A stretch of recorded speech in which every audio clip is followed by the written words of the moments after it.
Շնորհակալություն Տիկին Ավանեսյան, շնորհակալություն զեկույցի համար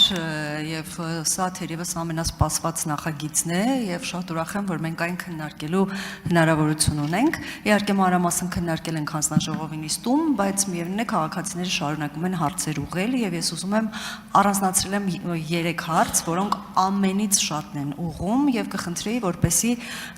օգտագործելով այս հարթակը քաղաքացիների համար բարձրաբանումներ անեք։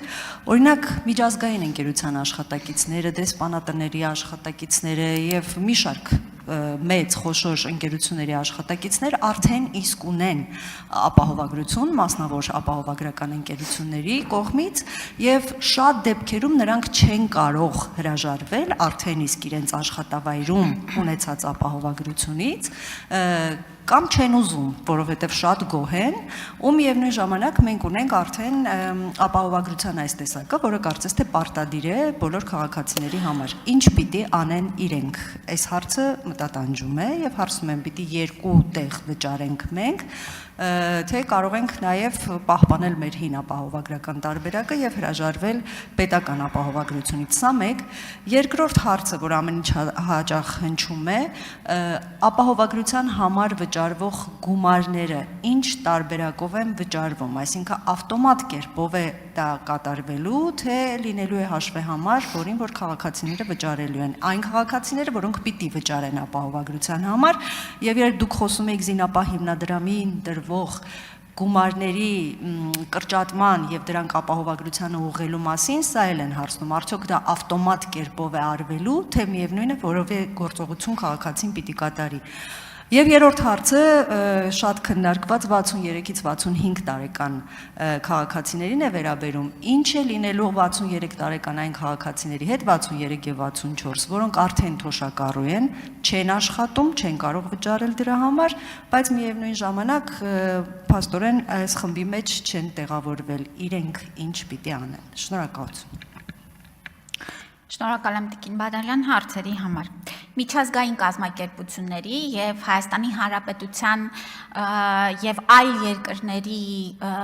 միջպետական պայմանագրերում շրջանակներում Հայաստանում գործող կազմակերպությունները այս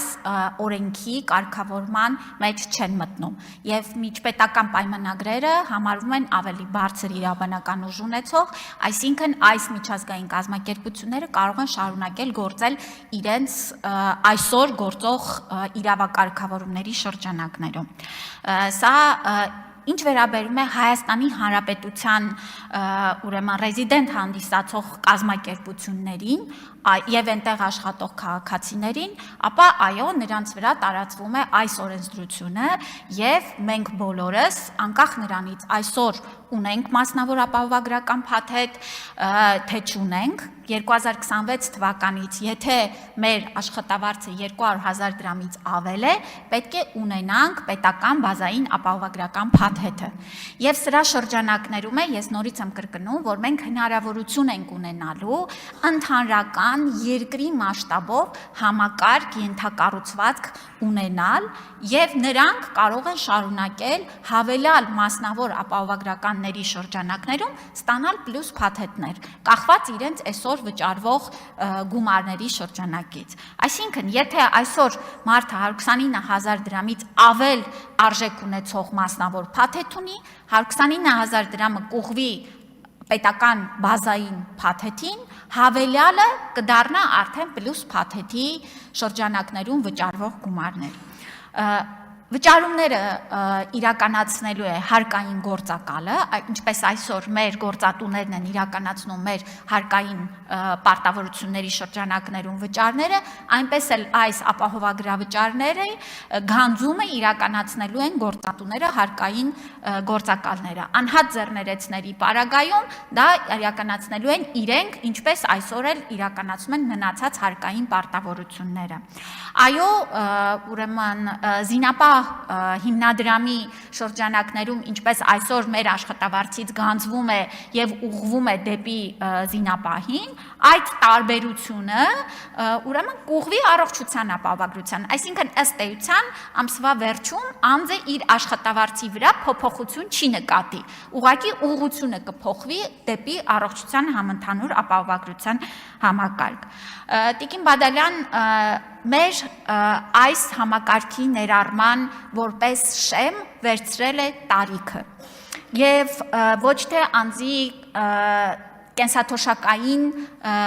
համակարգից օգտվելու կարգավիճակը եւ դա շատ պարզ պատճառ ունի։ Այո, մեր նպատակն է մեր բոլոր քաղաքացիների կարիքը հոգալ, եթե արձագանքեք, հետո կշարունակեմ պատասխանել։ Շարունակեք Տիկին Ավանեսյան։ Շնորհակալ եմ։ Այո, մեր հենց հանձնառությունն է եղել ի վերջո ապահովել մեր քաղաքացիներին այսքան երկար սպասված առողջապահական կարիքները։ Բայց ամեն ինչ գալիս է մեր բյուջեի հնարավորություններից եւ մեր խոստումներն էլ իրատեսական են եւ շատ կարեւոր է, որ դրանց տակը կան հստակ հաշվարկներ եւ հնարավորությունների սահման, ինչ մենք կարող ենք 2026 թվականից իրականացնել։ Բայց մենք որպես Հայաստանի Հանրապետության քաղաքացիներ, ինչպես մեր հարկերը վճարելու շրջանակներում նպաստել ենք այս համակարգ ներառելուն 65+-ին, կարող ենք նպաստել, որ 63+-ն էլ ներառվի եւ շատ ավելի այլ խմբեր էլ ներառվի։ Այսինքն Հայաստանի Հանրապետության աշխատող հարկ վճարող քաղաքացին է որոշում, ով է ներառվելու այս համակարգ եւ մենք էլ իրենց վճարած հարկերը, ինչպես երևում է, ուղղում ենք հենց իրենց ընտանիքների բարօրությանն ու առողջությանը։